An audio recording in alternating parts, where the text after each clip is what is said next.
Hiyo unaona ako na mimba. Tukakuja tukimhoji mpaka hapa nyumbani. Alituambia yani ni kijana mwingine walikutana naye kwa njia. Kitu kama saa 1 ya jioni. Akamshika, akampeleka kwa kichaka, halafu huyo jamaa akatoroka. Ilibainika kwamba msichana huyo alikuwa akiteseka akiwa kimya, kwani alionywa dhidi ya kumwaga mtama kwenye kuku wengi. Hii ni baada ya tukio la kinyama alilotendewa katika chumba hiki cha matope. Alikuwa ananiambia nikisema atanikata na panga. Sasa mimi nikasikia uoga. Alikuwa nyumbani wakati mwanaume na babake mlezi aliyemuoa mamake mwaka 2017, mzazi ambaye tangu siku hiyo alikuwa na jukumu la kumlinda, ila alikuwa amevalia ngozi ya kondoo. Nilikuwa nyumbani. Alafu akaingia kwa nyumba akanishika. Akanitoa nguo. Akanifanya tabia mbaya. Akinimaliza mimi nikatoka nikaweka nguo nikaanza kuosha vyombo. Msichana huyo alilazimika kuvumilia mzigo wa miezi 9, mzigo ambao ulimwacha na kovu lisiloweza kufutwa kamwe. Familia hii na hata wakazi wa kijiji cha Rurago hawakudhania kwamba hata baada ya Gishira kusababisha uchungu kwa bintiye wa kwanza, dadake wa umri wa miaka 14 angekuwa mhasiriwa wa dhuluma za kijinsia. Mwezi wa Agosti mwaka uliopita, shangazi ya wasichana hawa aliitembelea familia ya Gishira na kumkuta msichana huyu akitiririkwa na machozi. Na baada ya kutafuta kiini cha kilio hicho, alijulishwa kwamba yeye pia alikuwa mjamzito. Nikamuuliza ni sanji nini inaendelea? Akaniambia hata yeye aliambia mtoto ako na mimba na mtoto amemwambia ni babake anamshikanga. Mimi nikaanza kulia, nikauliza nini tafanya nini? Watoto ni wawili, nifanye nini? Mtoto akaniambia mamake alienda kwa shamba kuvunia ng'ombe nini majani. Alipoenda babake alimtuma ndani ya nyumba. Akamwambia iko kitu ambao babake anataka. Alipoingia ndani ya nyumba naye babake akaingia pia. Akamwambia atoe suruali. Ndipo nikauliza mtoto, alipokuambia utoe suruali kuliendaje? Akaniambia alimwambia asipotoa atamdunga na kisu. Tulikuwa kama sahi, akanishika kwa nguvu akanipeleka kwa kitanda. Alafu akanitoa nguo zote, akanifanya hiyo tabia. Aliendelea kunipasulia mbarika kuwa babake alikuwa amepanga jinsi ya tavya mimba hiyo, na baada ya hapo akatoweka. Alipatia mama yangu pesa, akanipeleka hospitali, niende nikatolewa. Alafu hii siku nyingine akatoroka. Alinipa shilingi 700 ili kuthibitisha ujauzito hospitalini, ila madaktari walikataa kuavya mimba hiyo. Matukio haya mawili yaliacha familia hii na jamii ya kijiji cha Rurago katika hali ya mshtuko, jamii ambayo ililaani kitendo hicho ikisema mzee huyo wa umri wa miaka 51 anapaswa kuvuna alichopanda. Tukasikia usungu, tukaona amefanya vibaya, hebu akae huko. Ni yeye alipenda aende huko kwa sababu ni alitenda hiyo vyote vitendo. Hakufanya mzuri, alifanya mbaya. Juu kuna watu wengine kama wanawake wengine na angelienda kwa wao badala ya kwenda kwa watoto. Tena kisha na maana ako na bibi. Sina furaha kabisa. Wasichana wangu hawawezi endelea na masomo. Ninasikitika kabisa. John Gishira, mshirika wa kanisa la Korino, ni miongoni mwa wahusika wachache tu waliohukumiwa kwa ukatili wao. Gishira alikamatwa eneo la Mbere Kusini, kaunti ya Embu na kufikishwa mahakamani. Akiwa mbele ya mahakama ya Farisho, Gishira alikiri kuwa najisi wanao wawili na kuhukumiwa kifungo cha miaka 140. This court is minded to consider a sentence of imprisonment and for a period of 70 years for each charge. Further, considering that there were 2 victims which aggravates the offense, these sentences shall run consecutively. Kwa wasichana hawa hawajarejea shuleni hata baada ya Wizara ya Elimu kuagiza wasichana wote warejee shuleni, wawe wajawazito au wamejifungua. Kikwazo kikuu cha wasichana hawa kutorejea shuleni kikiwa ni unyanyapaa kutoka kwa wenzao. Assistant Chief na Chief wanatuhimiza sana tuwe tukiingia kila boma. Kila boma tuwe ule mtoto ambao haendi shule tunampeleka shule. Wanaenda huko ndio tujue kama watarudi shule juu. Wajua mtu akiwa na mimba na shule atachekelewa na hao wengine. Lakini ataenda tu. Tarehe 19 mwezi huu wasichana hao waliandamana na shangazi yao katika mahakama ya Farisho. Mahakama ikiamuru kwamba msichana huyo wa miaka 14 atafutiwe mahali salama atakapotunzwa katika kaunti ya Murang'a hadi pale atakapojifungua, huku familia ikiagizwa kumtayarishia makao.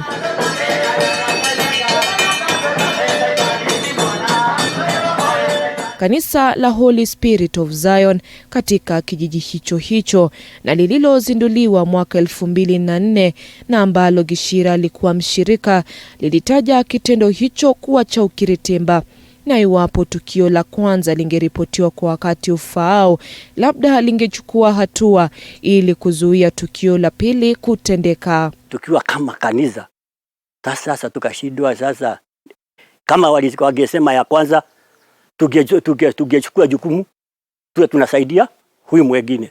Sasa tutawasaidia nini? Kwa maana hata sisi tulikuwa tunastuka. Kwa maana sisi mambo yetu ya kanisa hatufanyi mambo kama hayo. Na hatujafanya tena, hakuna mwingine alifanya. Huyu Israeli wa kwanza ndio tunastuka. Hata ukiwa tunahubiria ndani ya kanisa, mimi hazikujui juu. Nakujua kimwili, lakini kiroho mimi sikujui. Kwa sababu mama alifanyika alikuwa kama hypocrite. Kwa sababu sikuona ati anaweza fanya mambo kama hayo.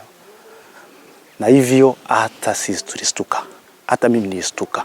Kanisa hilo lilijitenga kabisa na kitendo hicho cha unajisi, likisema kuwa mtu anapaswa kuwajibikia matendo yake na ni sharti abebe msalaba wake mwenyewe. Mtu akifanya vile anapenda, sisi hatujui. Kwa maana mambo ya Mungu ni wewe utajua vile utakaa. Kwa maana Mungu anasema usifanye hii, usifanye hii. Na mimi nakusomea, nikwambia usifanye hii, usifanye hii. Ukifanya nitafanya nini? Sio hiyo ni mambo yako wewe mwenyewe. Sasa ndipo nilisema mtu abebe mzigo wake mwenyewe. Viongozi kutoka eneo la Gasharu walijitokeza kutoa onyo kali, wakisema kuwa kuna adhabu kali kwa wahusika kama hao, na sasa macho yao yapo wazi. So remember, someone is watching. Government is watching, the society is watching, and everybody is watching. So you will not have a place to hide or to run.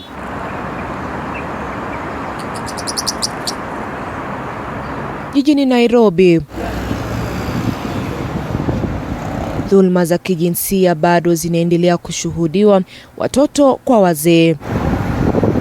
Vituo mbalimbali na vinavyoaminika kuwa salama hapa jijini vikisalia kuwa pahali pema pa manusura wa dhuluma hizi. Takriban wasichana 400 wamepitia katika makao haya katika safari yao ya kutafuta haki kwa madhila waliotendewa. Cha kusikitisha ni kuwa wasichana 4 tu ndio wamefanikiwa kupata haki dhidi ya washukiwa wao, huku wengine wakisalia na matumaini ya kuwa ipo siku haki itatendeka. At least we have 4 cases which have ended. Yeah, the first case, the perpetrator was jailed for 20 years. The second case, the perpetrator was jailed for the same 20 years. The third one for 15 years, and the other one for 10 years. Yeah, and the girls went back home to their parents. Others were placed by a caregiver. We still have girls who have pending court cases, mostly at the Makadara Law Courts and Milimani Courts.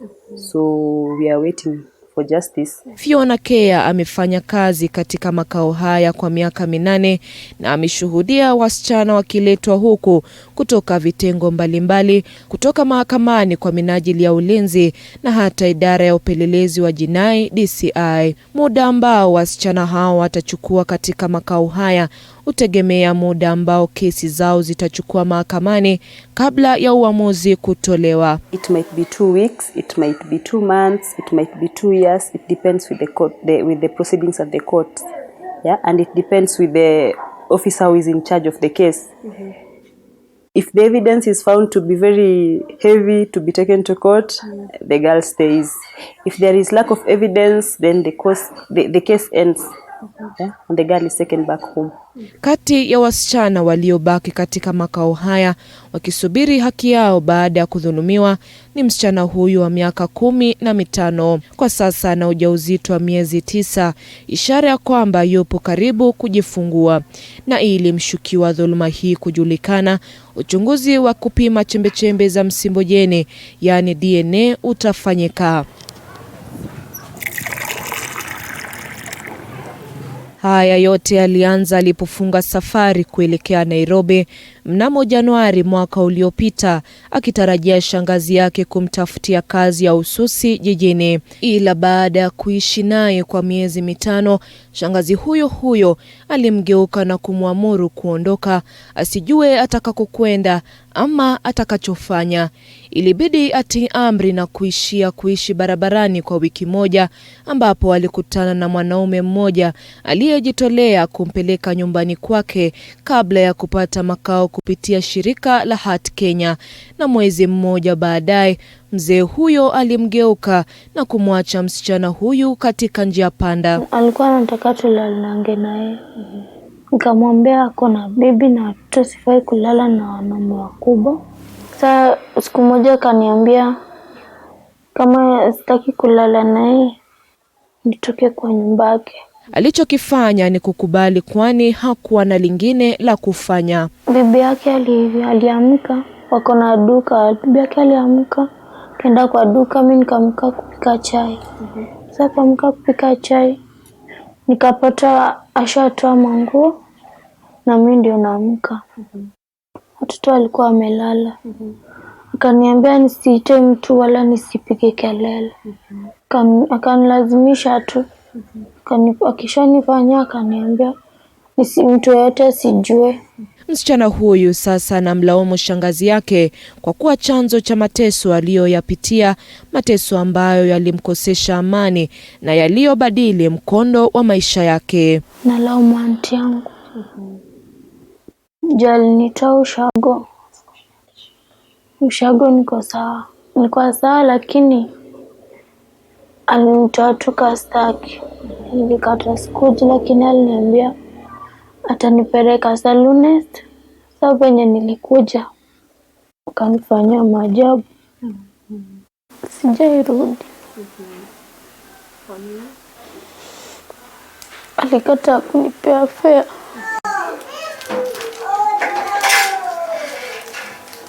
Katika makao haya ni msichana wa miaka 17 akiwa na ujauzito wa miezi 4. Alikaribishwa katika makao haya tarehe 24 mwezi Disemba mwaka uliopita, na kwa bahati nzuri anajiandaa kwa mtihani wake wa kitaifa wa darasa la 8 KCPE kutoka makao haya, na baada ya hapo atarejeshwa shuleni kufanya mitihani yake. Hata hivyo, kwa minajili ya usalama wake atarejea katika shule ya hapo awali. Kenya nafanya ni revision tu peke yake, hakuna mwalimu, unajiruhusia wewe mwenyewe. Na mtihani wa KCPE? Mtihani wa KCPE nitafanya. We place them back to school, but not the original schools, because that's not secure for them. So we place them in other schools which we collaborate with, and they take them in for studies. And maybe if the case is very complex, we place them at boarding schools.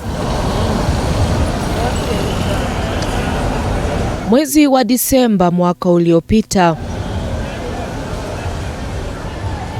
Kabla ya bunge la kaunti ya Nairobi kuelekea mapumzikoni, mwakilishi wadi wa South B na naibu kiranja wa wengi katika bunge hilo Waithera Chege aliwasilisha hoja bungeni kuitaka serikali ya kaunti ya Nairobi kutoa idara zilizofadhiliwa kikamilifu za kushughulikia masuala ya dhuluma za kijinsia katika kaunti ndogo 17 za Nairobi. Hii ni baada ya kugundua kwamba asilimia kubwa ya visa hivi vinatoka katika makazi ya hali duni. Hoja hii iliyoungwa mkono na takriban wakilishi wadi wote waliokuwa katika kikao hicho inasubiri idhini ya gavana. Hatua hii itakamilika mara tu Nairobi itakapopata gavana. The highest percentage of GBV cases are actually experienced in the informal settlements in Nairobi especially. If you go to the rural areas, you see gender-based violence is actually experienced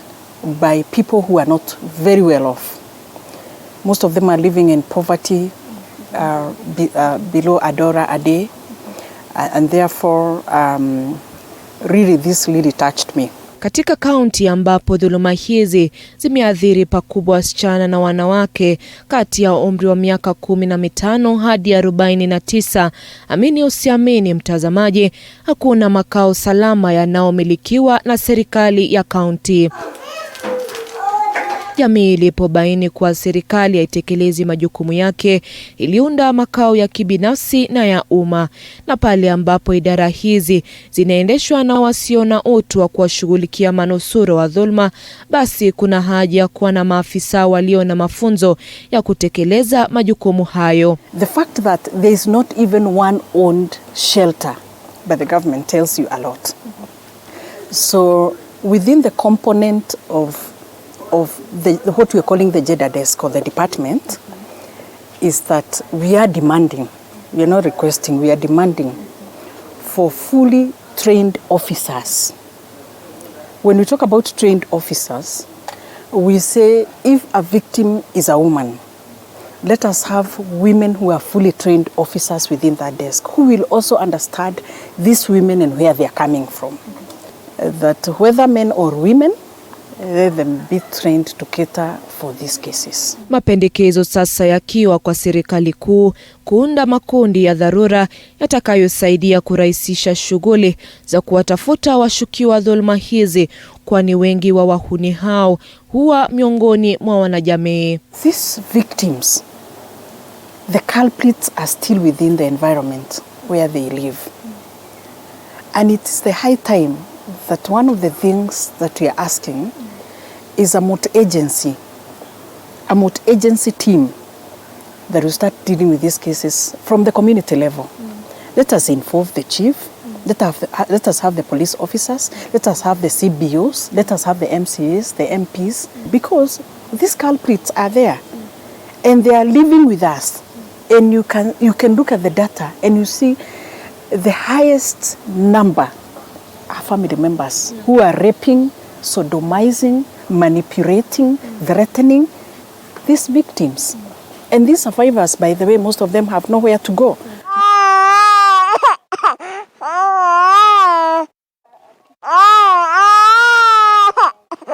Nanok Lauren, TV 47.